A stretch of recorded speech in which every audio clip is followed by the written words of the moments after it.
Memphis, Mickey French, Special Agent in charge of the Bureau of Alcohol, Tobacco, Firearms, and Explosives Nashville Division, and John Drake, Chief of Police, Metro Nashville Police.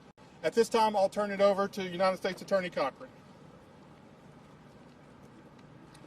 Thanks, Jason, and thanks for being here.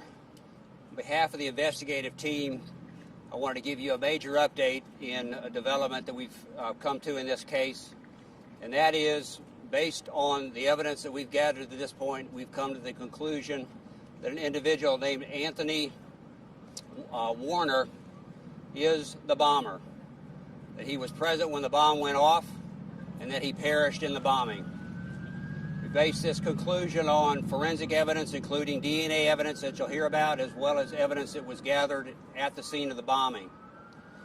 Because this was a collaborative effort, what I want to do is turn the microphone over to each of the agency folks here. They're going to talk about their agency's role in the investigation and how the evidence that they gathered and how the tests that they conducted led us to this conclusion. So let me start out by introducing Tennessee Bureau of Investigation Director David Roush.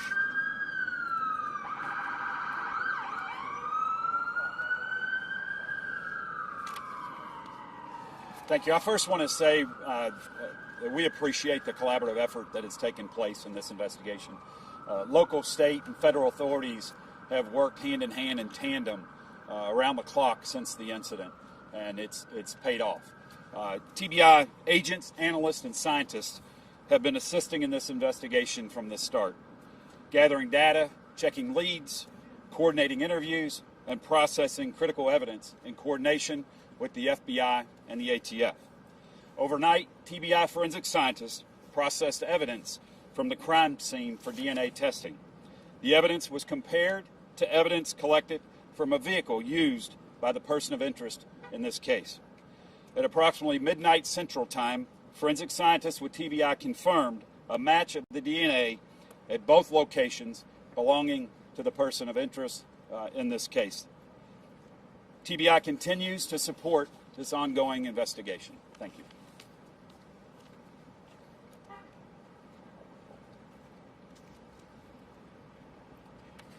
Good afternoon. Again, my name is Doug Korneski, Special Agent in charge of the Memphis Field Office, responsible, which also covers Nashville. I want to take a moment to update you on the intensive efforts of our investigative team. Today, as Director Roush mentioned, the Tennessee Bureau of Investigation, as well as the FBI laboratory in Quantico, Virginia, completed their DNA testing of a sample of human remains recovered at the scene. Those results were consistent with the suspect identified by U.S. Attorney Cochran. We're still following leads, but right now there is no indication that any other persons were involved. We've reviewed hours of security video surrounding the recreational vehicle, as well as we saw no other people involved or around that vehicle. Again, this information is what we know after just a few days of investigative efforts. Crucial tips from the public, corroborated by other investigative activity by our team, initially identified a likely suspect. Some expert work by the Tennessee Highway Patrol subsequently uncovered a vehicle identification number from the remains of the suspect's RV that were positively matched to a vehicle registered to that individual. We continue to ask that those who may have known the suspect or encountered him contact our team at the 1-800-CALL-FBI phone number. These pieces of information will help us understand the suspect's motives. These answers won't come quickly and will still require a lot of our team's effort. Though we may be able to answer some of these questions as our investigation continues, none of those answers will ever be enough for those who have been affected by this event. We still have work to do. Our evidence response teams will continue to process the scene downtown, and our agents will continue to follow on each and every tip that we receive. As is often said by the FBI, the greatest crime-fighting weapon we have is the cooperation of all law enforcement with the help and understanding of the citizens we serve. Thank you, and I'd like to now turn it over to ATF Special Agent in Charge French. Thank you. My name is Mickey French. I'm the Special Agent in charge for the ATF Nashville Field Division. I'd like to commend all my fellow state and local partners. We've had a tremendous working relationship in this investigation. ATF's brought unique resources to this investigation, to include the National Center for Explosives Training and Research, which we call NCETR. ATF's accredited national response team and all of its specialists, as well as the United States Bomb Data Center. These were crucial and instrumental to provide links and resources in this investigation. Additionally, the ability to leverage technology with traditional law enforcement techniques has been crucial in bringing this case to a relatively close. Although we still have a lot of investigation to do, we've gotten off to a great partnership and great start, and it's been tremendous. Thank you.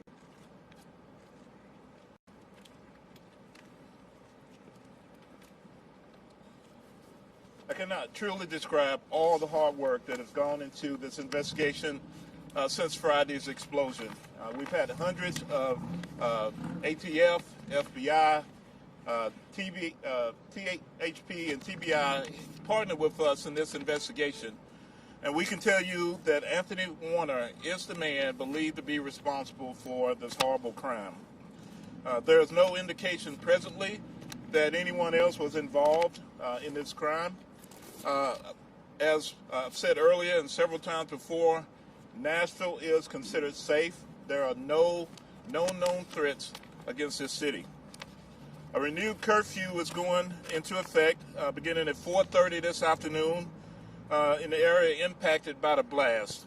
It'll be James Robinson Parkway, to 4th Avenue, to Broadway, and the Cumberland River. At noon tomorrow, the curfew will be in place, narrowed into the impacted area around Union, 4th Avenue North, Broadway, and the Cumberland River.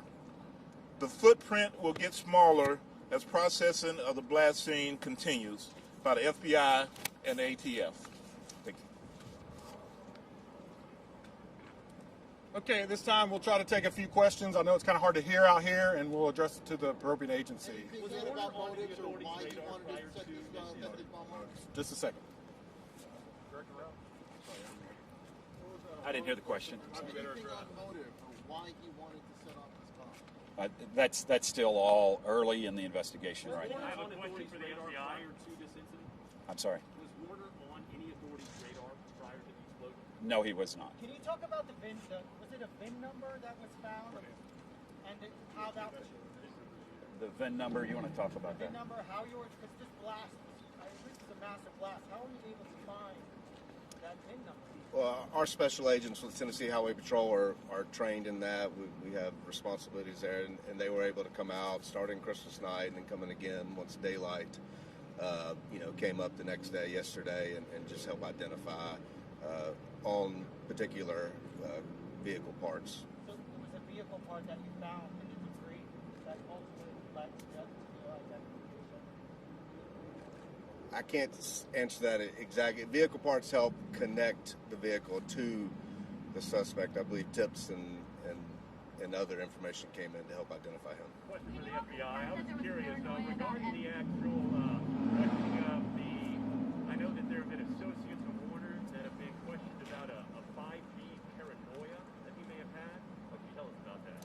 So right now we're looking at any and all possible motives. We're not at a position where we can speculate on that now. We are interviewing individuals that we've identified that are known to the suspect. We are also asking the public to, if they know him, have spoken to him, or know his ideology or anything that might have motivated him. We're interested in speaking to you. So again, we're looking for those tips. What type of explosives is there here?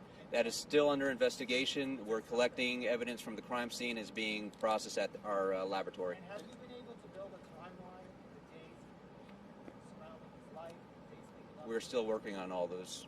Anything you can say about what was inside his home? Any sort of evidence that you collected there?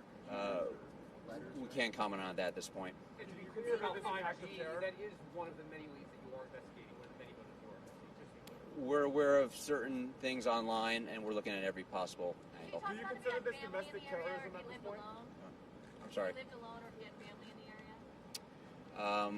We can't comment on any of that right now. Can you talk about the fact that this DNA match is made so quickly? We always hear So I can comment on that briefly. So the question was regarding how we were able to quickly match the DNA. Because we had a known suspect at the time, we were able to have a known sample and then collect some items from the suspect for some relatives as well, and be able to match that DNA positively was his. When we're just matching two samples, it can be done rather quickly. I can't comment on where we got it from. Do you consider this domestic terrorism? I can't comment at this point. Can you confirm that you found dog DNA at the scene and whether or not there were found parts of a dog? We have no information at this point that was. What would make it? Okay, last question. What would make this an act Sir? of domestic terrorism? What would it take to make this event an act of domestic terrorism? When we assess an event for domestic terrorism nexus, it has to be tied to an ideology. It's the use of force or violence in the furtherance of a political, social ideology or bent. We haven't tied that yet. Thank you all very much. Appreciate it. If there are any further updates, we'll let you know via our social media channels and our news releases. Appreciate it. Thank you all for your patience.